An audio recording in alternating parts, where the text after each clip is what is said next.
Mais yo, salut à tous, c'est Kinzo. Aujourd'hui on se retrouve pour une nouvelle vidéo. Je vous parle des leaks du dernier Bataille de la Légende, Armageddon de son nom. Et on va voir ça tout de suite parce que l'extension, ça sort le 23, du coup va falloir se dépêcher un peu. On voit ça tout de suite. Infinite power.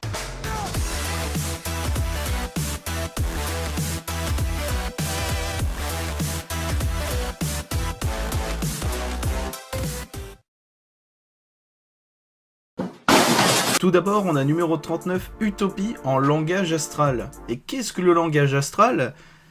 Regarde ça et tu comprendras.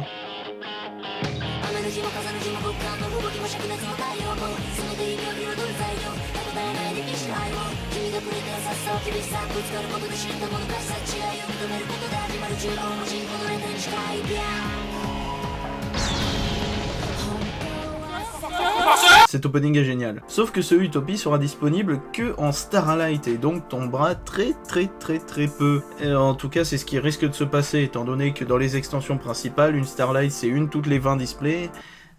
Ça va être chaud à drop quoi.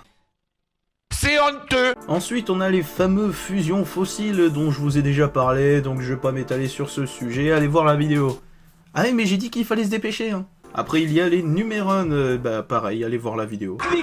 Gentille personne. Ensuite, on a les Appliancers, qui est l'archétype de Robopie de Vrains, et c'est un archétype basé sur les links, Sans déconner. qui a des effets différents en fonction de s'ils sont co-link ou non. La mécanique est sympa, mais honnêtement, ça a pas l'air très fort, hein. Pas trop de présence sur board. Mais bon, ce sera un petit deck fun et rigolo. Et puis, il coûtera pas très cher, hein, ça a l'air tout en ultra. Ensuite, on a 4 monstres emblématiques dans une méthode d'invocation spéciale. On a une Link, le Darkness Metal de Dragon Dark Steel. On a Trishula de Dragon of Icy Imprisonment, une fusion. On a ensuite Judgment de Dragon of Heaven, une synchro. Il y a aussi une Xyz, Dark Armed de Dragon of Annihilation, et le dernier c'est Chaos Emperor de Dragon of Armageddon, une pendule. Bon, en vrai leurs effets sont sympas, mais ça s'arrête là, sauf la pendule qui peut faire office de bon extender dans les decks Light and Dark, et aussi dans Rocket, Dragon Link, enfin tout ce bordel là. C'est un bordel. Ensuite, il y a plusieurs monstres héros élémentaires qui ont été réédités sans trop de raison.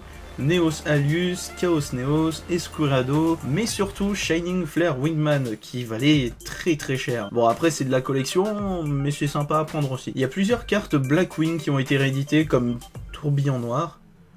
Bon lui il a eu plein d'éditions différentes, ça sert pas à grand chose de le rééditer, mais...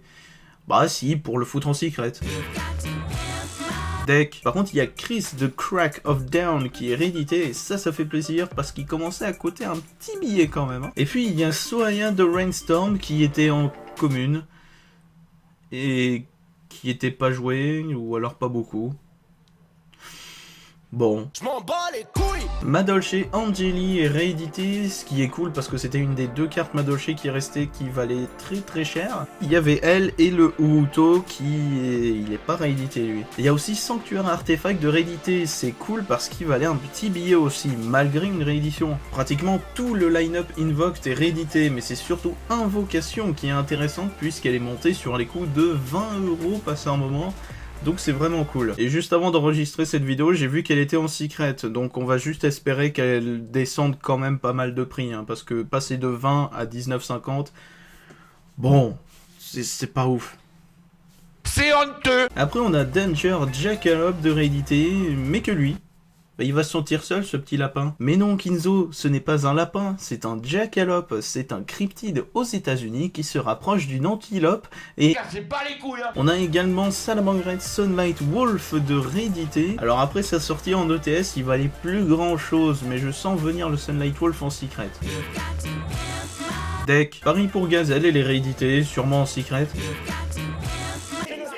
Crossship est réédité également, il est sorti il y a pas très longtemps, il a déjà ses rééditions, mais ce qui est cool parce que même si c'était qu'une rare, elle était montée sur les coups de 10 balles. Et puis vous connaissez, hein, plus ça brille, plus c'est fort. Je connais cette théorie, oui. Voilà en gros la liste des cartes les plus intéressantes, comme je vous l'ai dit, j'en ai zappé beaucoup, sinon la vidéo va durer trop longtemps, et j'aurais eu trop de taf. Parce que j'ai la flemme Mais faisons quand même un bilan de ce Bataille de la Légende. En voilà une bonne idée. C'est une extension vraiment sympa, mais les anciens Batailles de la Légende nous avaient habitués à un peu mieux. On a eu des rééditions folles l'année dernière, là où je vous en ai cité, bah, pas tant que ça au final. Donc est-ce qu'on peut dire que ce Bataille de la Légende est moins bien que les autres? Oui, mais ça veut pas dire que c'est nul. J'ai un au revoir.